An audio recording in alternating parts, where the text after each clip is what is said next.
ज्ञान की बात यूट्यूब चैनल पर आपका स्वागत है दोस्तों। तो आज हम आपके लिए लेकर आए हैं प्रभु यीशु मसीह के बारे में कुछ सच्ची बातें जो कि आपको शायद पता ना हो। आखिर यीशु मसीह कौन है? क्या यीशु परमेश्वर हैं? यीशु मसीह ने कभी भी परमेश्वर होने का दावा किया है? यीशु मसीह के जीवन से मिलने वाले कुछ प्रमाणों को देखकर यीशु मसीह पर विश्वास करना कोई अंधविश्वास नहीं है। हमारे लिए अस्थायी रूप से ये जानना कि परमेश्वर का अस्तित्व है और वो किस प्रकार का है तब तक असंभव है जब तक वह खुद पहल नहीं करता और अपने आप को प्रकट नहीं करता। परमेश्वर का रहस्य उद्घाटन सुराग के लिए हमें इतिहास के पन्ने पर हमें दृष्टि डालनी पड़ेगी। इसका एक स्पष्ट चिन्ह है। 2000 साल पहले पैलेस्टाइन के एक अव्यस्त गांव में एक अस्तबल में एक बच्चा जन्मा। पूरा संसार आज यीशु मसीह के जन्मदिन पर उत्सव मनाता है और सही कारण ने उनके जीवन का इतिहास बदल दिया। आखिर लोगों ने यीशु को कैसे देखा? हमें बताया गया है कि आम आदमी यीशु की बातों को प्रसन्नतापूर्वक सुनते थे और वह उन्हें यहूदी धर्म नेताओं के समान नहीं बल्कि उन्हें अधिकारी के समान शिक्षा दे रहा था। मगर जल्दी ही ये स्पष्ट हो गया कि पर वह अपने बारे में बहुत ही चौंकाने वाला और चमत्कारिक बयान दे रहा था। उसने अपने आप को विलक्षण शिक्षक और पैगंबर से ज़्यादा महान बताया और अपने साफ शब्दों में कहा कि वह परमेश्वर है। उसने अपनी शिक्षा में अपने आप को सबसे मुख्य मुद्दा बनाया। यीशु ने अपने अनुयायियों से सबसे महत्वपूर्ण प्रश्न पूछा, और तुम क्या कहते हो मैं कौन हूँ? तब सीमोन पेत्रस ने उत्तर दिया, तू जीते जागते परमेश्वर का पुत्र मसीह है। यह सुनकर यीशु मसीह हैरान नहीं हुए, न ही उन्होंने पात्रस को डांटा। इसके विपरीत पात्रस की इन्होंने सराहना की। यीशु मसीह अक्सर भगवान को मेरे पिता कहकर सम्मानित करते थे और उनका यह सुनने वालों का उनके ऊपर काफ़ी प्रभाव पड़ता था। हमें बताया गया है कि इस कारण यहूदी उन्हें और भी अधिक मारने का प्रयत्न करते थे। वो न केवल शब्द के दिन यानी विश्राम के दिन की विधि को तोड़ता, परंतु परमेश्वर को अपना पिता कहकर अपने आप को परमेश्वर के तुल्य ठहराता। एक दूसरे अवसर पर उन्होंने कहा, मैं और मेरे पिता एक हैं। उसी समय यहूदियों ने उन्हें पत्थर मारना चाहा। यीशु मसीह ने उनसे पूछा कि वह उसके किस अच्छे काम को देखकर प्रेरित हुए कि पत्थर मारे उसे। उन्होंने उत्तर दिया कि भले काम के लिए हम तुम्हें पत्थर मार नहीं करते, परंतु परमेश्वर की निंदा के कारण और इसलिए कि तुम अपने आप को मनुष्य होकर परमेश्वर बताते हो। यीशु ने स्पष्ट रूप से उन शक्तियों का दावा किया कि जो परमेश्वर के पास है। तो एक अपंग व्यक्ति को छत से उतारा गया ताकि वो यीशु द्वारा ठीक हो सके। यीशु ने कहा, पुत्र, तुम्हारे पापों से तुम्हें क्षमा कर दिया गया है। यह सुनकर धर्मशास्त्रियों ने तुरंत प्रतिक्रिया व्यक्त की, यह व्यक्ति इस तरह की बातें क्यों कर रहा है? वह परमेश्वर का अपमान कर रहा है। परमेश्वर के सिवा कौन पापों को क्षमा कर सकता है? यीशु ने उनसे कहा, कौन सा आसान है लकवे से पीड़ित आदमी को कहना कि तुम्हारे पापों को क्षमा कर दिया गया है, परंतु जिससे तुम जान लो कि मुझे पाप और क्षमा करने का भी अधिकार है। उसने उस लकवे के रोगी से कहा, उठ और अपनी खाट उठा और अपनी खाट को लेकर अपने घर चला जा। और वो रोगी उठा और अपनी खाट उठा के तुरंत सबके सामने से चला गया। सब चकित रह गए। यीशु ने इस तरह के बयान भी दिए, मैं इसलिए आया कि लोग जीवन बहुतायत से पाएं। मैं जगत की ज्योति में हूँ। और उसने कई बार ये कहा कि जो कोई उस पर विश्वास करेगा, यीशु उन्हें अनंत जीवन देंगे और उस पर दंड की आज्ञा नहीं होती, परंतु वो मृत्यु से पार होके अनंत में प्रवेश कर चुका है। मैं उन्हें अनंत जीवन दे चुका हूँ और वह कभी नष्ट नहीं होंगे। उन महत्वपूर्ण क्षणों में जब यीशु की जिंदगी दांव पर लगी थी, इस तरह का दावा करने के लिए महायाजक ने सीधा सवाल पूछा, क्या तू उस परम धन का पुत्र मसीह है? हाँ, मैं हूँ, यीशु ने बोला। और तुम इंसान के पुत्र को सर्वशक्तिमान दाहिनी ओर बैठे बादलों के साथ आते देखोगे। महायाजक ने अपने वस्त्र फाड़ कर कहा, अब हमें गवाहों का और क्या प्रयोजन है? तुमने ये अपमानपूर्ण बातें कहते हुए इसे सुना। यीशु मसीह का परमात्मा से संबंध इतना गहरा था, मनुष्य के प्रति मनभावों को परमेश्वर के प्रति मनोभावों को एक बराबर बताया। अथवा उसे जानना प्रभु को जानना था, उसे देखना प्रभु को देखना था। उस पर विश्वास करना प्रभु पर विश्वास करना था। उसे ग्रहण करना प्रभु को ग्रहण करना था। उससे बैर रखना प्रभु से बैर रखना था। उसका आदर करना प्रभु का आदर करना था। प्रश्न ये है, क्या वो सच बोल रहा था? हो सकता है कि यीशु ने झूठ बोला जबकि उन्होंने अपने आप को परमेश्वर कहा। हो सकता है कि वो जानते हैं कि वो परमेश्वर नहीं है। जानबूझकर उन्होंने अपने सुनने वालों को धोखा दिया ताकि अपने शिक्षण को वह एक अधिकार दे सकें। कुछ लोग ऐसा सोचते हैं, परंतु इस तर्क में एक समस्या है। जो लोग उनका दैवीय होने का इनकार करते हैं वह इस बात को मानते हैं यीशु एक महान नैतिक शिक्षक थे, लेकिन वह इस बात को समझने में असफल रहते हैं। दोनों बयान परस्पर विरोधी हैं। यीशु मसीह महान नैतिक शिक्षक कैसे होते? अगर उनकी शिक्षाओं के सबसे महत्वपूर्ण विषय उनकी पहचान के बारे में है, वह जानबूझकर झूठ बोलते। जब हम यीशु मसीह के दावों को देखते हैं, केवल 4 संभावनाएं दिखाई देती हैं। या तो वो झूठे हैं, या तो वो मानसिक रूप से बीमार हैं, या तो वो दिव्य चरित्र हैं, या तो वो सत्य हैं। दूसरी संभावना ये है कि यीशु मसीह ईमानदार थे पर स्वयं को धोखा दे रहे थे। आजकल उस व्यक्ति को जो कि सोचता है कि वह भगवान है, उसे एक ही नाम से बुलाया जाता है, मानसिक रूप से विकलांग। पर हम जब यीशु मसीह के जीवन को देखते हैं तो हमें असामान्यता और संतुलन का जो कि एक मानसिक रोगी होता है, इसका कोई प्रमाण नहीं मिलता, बल्कि हमें यीशु गहरे दबाव के समय में भी असीम धैर्य नजर आता है। एक तीसरा विकल्प है कि तीसरे और चौथे शताब्दियों में यीशु उत्साही अनुयायियों ने उनके कहे हुए शब्दों को बढ़ा चढ़ा के प्रस्तुत किया। यदि यीशु उन्हें वह सुनते, वह चौंक जाते। यदि वो वापस आते, वह तुरंत उन्हें अस्वीकार कर देते। यह सही इसलिए नहीं है क्योंकि आधुनिक पुरातत्व वाले इस बात की पुष्टि करते हैं 4 जीवनियां उनके जीवन काल में लिखी गई थी, जिन्होंने यीशु को देखा, सुना और उनके पीछे चल दिए। इस सुसमाचार के खातों में विशिष्ट तथ्यों और विशेषताओं का वर्णन है। उनकी पुष्टि इन लोगों ने की है जो यीशु के प्रत्यक्ष साक्षी थे। विलियम एफ एल्ब्राइट, जो कि अमेरिका के जॉन्स हॉपकिंस यूनिवर्सिटी के साथ एक विश्व प्रसिद्ध पुरातत्वविद भी हैं, उन्होंने कहा कि ऐसा सोचने का कोई कारण नहीं, किसी भी सुसमाचार को 70 एडी के बाद लिखा गया था। मथी, मरकस, लूका एंड जॉन सुसमाचार शुरुआत में ही लिखे जाने के कारण और संचालन उसका काफ़ी ज़्यादा प्रचलित था। यीशु मसीह ना तो झूठे थे और ना ही मानसिक रूप से विकलांग, ना ही उनको ऐतिहासिक सच्चाई से परे निर्मित किया गया था। केवल एक अन्य विकल्प ये हो सकता है, यीशु मसीह पूर्ण रूप से सच्चे थे जब उन्होंने ये कहा कि वह परमेश्वर हैं। ऐसे कोई भी कुछ भी दावे कर सकता है। ऐसे कई लोग हैं जिन्होंने परमेश्वर होने के दावे किए। मैं परमेश्वर होने का दावा कर सकता हूँ, आप भी परमेश्वर होने का दावा कर सकते हैं। पर यदि हम ऐसा करते हैं, इस प्रश्न का उत्तर हम सभी को देना पड़ेगा। हम अपने दावे को साबित करने के लिए क्या ठोस सबूत या प्रमाण पत्र ला सकते हैं? मेरे बारे में पूछें तो मेरे दावे का खंडन करने के लिए आपको 5 मिनट भी नहीं लगेंगे। आपके दावे का खंडन करने में इससे ज़्यादा समय ना लगे। पर जब बात नासरत के यीशु मसीह की आती है, पर उनके दावे का खंडन करना इतना आसान नहीं है। उनके पास अपने दावे को पूरा करने का प्रमाण था।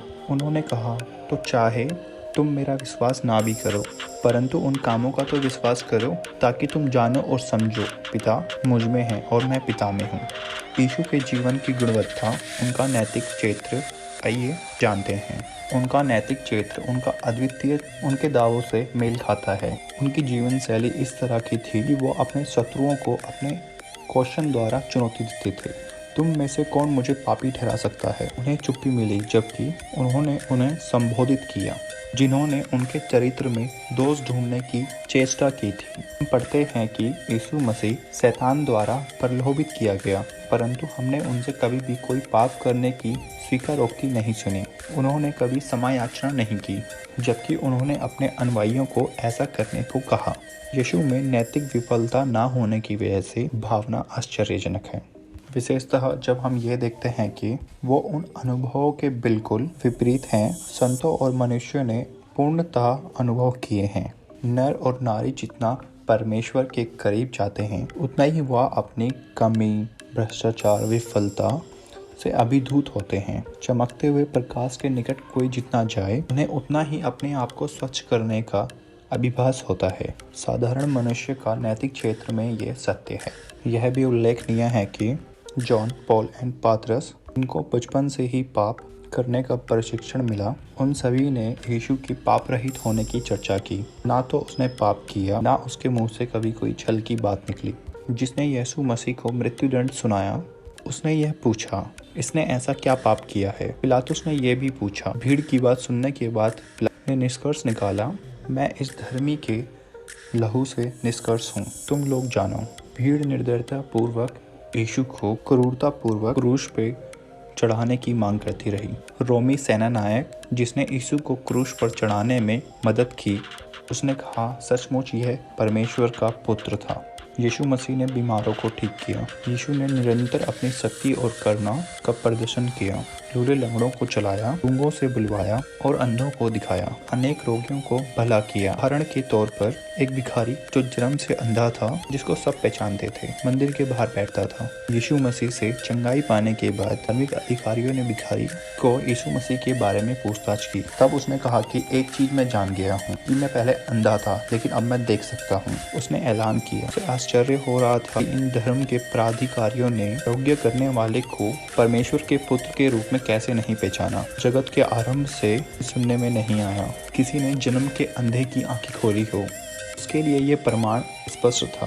प्रकृति नियंत्रण करने की उनकी क्षमता। यीशु ने एक प्रकृति पर एक अलौकिक शक्ति का प्रदर्शन किया।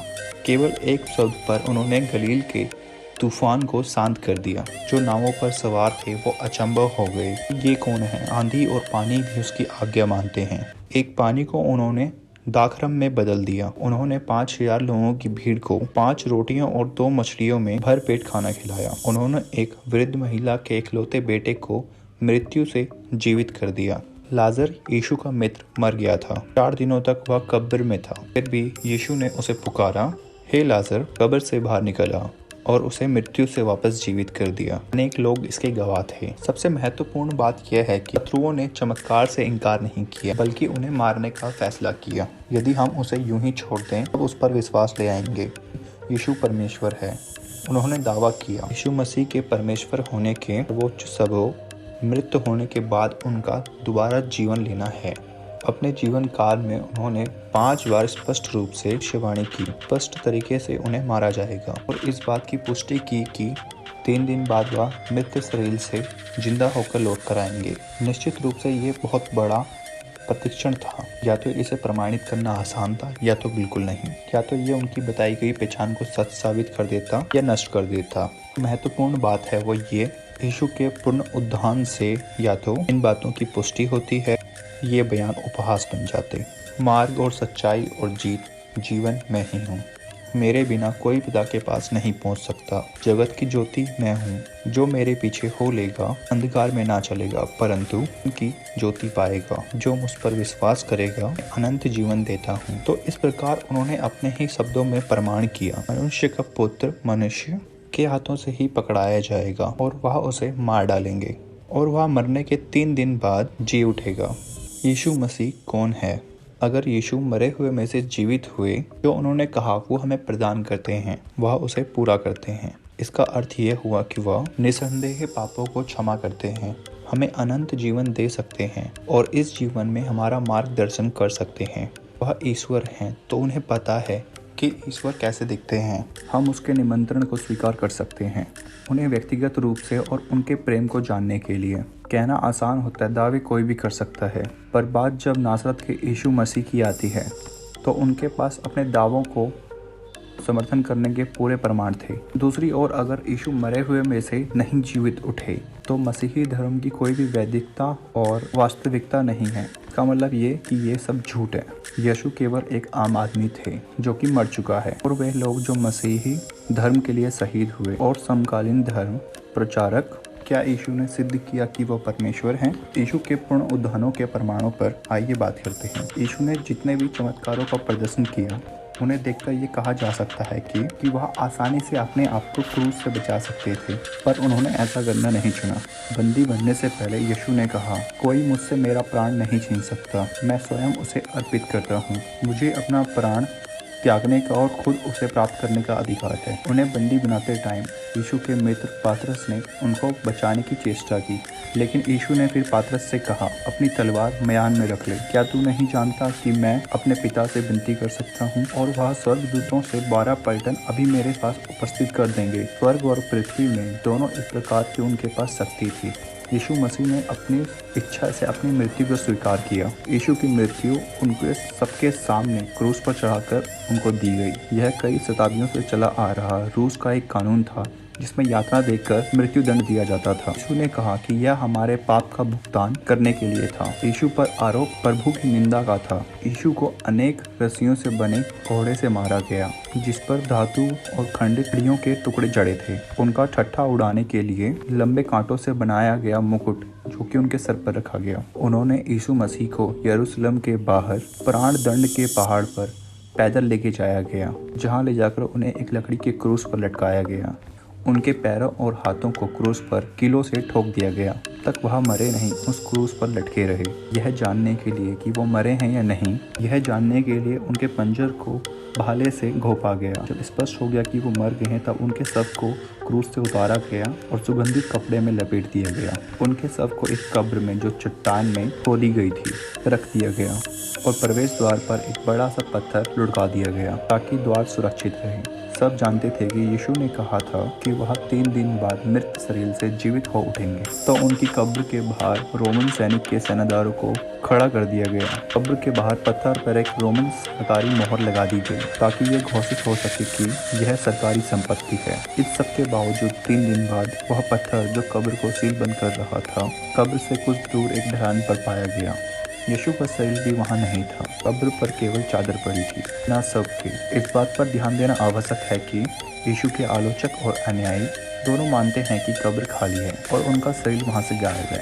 इस स्पष्टीकरण को परिचालित किया जा रहा था कि जब शुरू में पहरेदार सो रहे थे तो तब उनके शिष्यों ने जाकर उनका शरीर चुरा लिया, पर यह तथ्यहीन लगता है क्योंकि रोमन सेना का ऐसे प्रशिक्षित पहरेदारों का सोना मृत्युदंड के अपराध से कम नहीं था। इसके अलावा प्रत्येक शिष्य को यातना दी गई दावे के लिए कि यीशु जीवित थे और मरे हुए में से जी उठे, पर वह अपने दावों से नहीं पलटे। कोई भी इंसान उस सच्चाई के लिए मरने के लिए तैयार होता है जिसको वह सच मानता है, चाहे वो झूठ हो, परंतु वह इस बात के लिए नहीं मरना चाहता कि जानता है कि वह झूठ है। कोई ऐसा समय है जब इंसान सत्य बोलता है तो वह उसकी मृत्यु की निकटता के समय पर होता है। हर शिष्य अंत तक यीशु के जी उठने का प्रचार करता रहा। हो सकता है कि प्राधिकारियों ने यीशु के शरीर को वहाँ से हटा दिया हो, पर वह भी एक कमज़ोर संभावना है। उन्होंने यीशु को क्रूस पर चढ़ाया ताकि वह लोगों को उन पर विश्वास करने से रोक सके। अगर उनके पास उनका शरीर होता तो वह यरूशलेम के स्थान पर परेड करते।